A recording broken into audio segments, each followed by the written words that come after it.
Hi everyone, எல்லோரும் எப்படி இருக்கீங்க? நான் ரொம்ப நல்லா இருக்கேன். இன்றைக்கி என்னோடய ஸ்டைலில் எக் கீமா பார்க்கலாமா?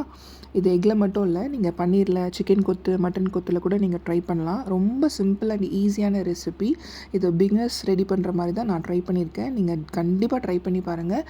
கண்டிப்பாக எனக்கு தேங்க் பண்ணுவீங்க.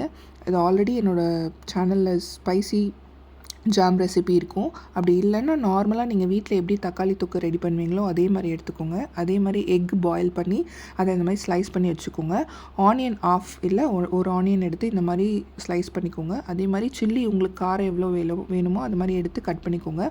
இப்போ நல்லா ஒரு அயன் தவா எடுத்துகிட்டு அதில் ஜஸ்ட் 1 ஸ்பூன் ஆயில் ஆட் பண்ணி மீடியம்லேருந்து ஹை ஃப்ளேம்லேயே வச்சுக்கோங்க. அதில் ஆனியன் ஸ்லைஸ் பண்ண ஆனியனும் சில்லியும் ஆட் பண்ணிக்கோங்க.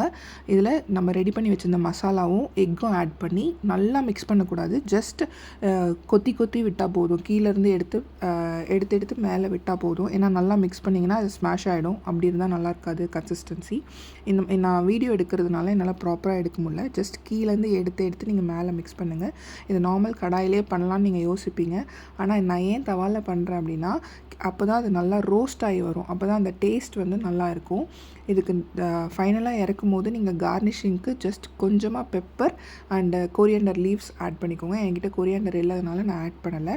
இது நீங்கள் ரைஸ் கூட இல்லை சப்பாத்தி, தோசை எது கூட சர்வ் பண்ணிங்கனாலும் அல்டிமேட்டாக இருக்கும்.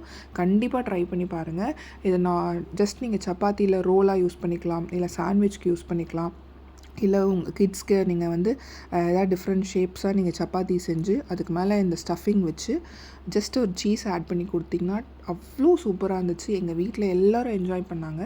நான் அதனால தான் இந்த ரெசிபி ஷேர் பண்ணியிருக்கேன். நீங்கள் ட்ரை பண்ணி பாருங்கள். கண்டிப்பாக உங்களுக்கு பிடிக்கும். If you like, please comment, share with your friends. Thank you so much.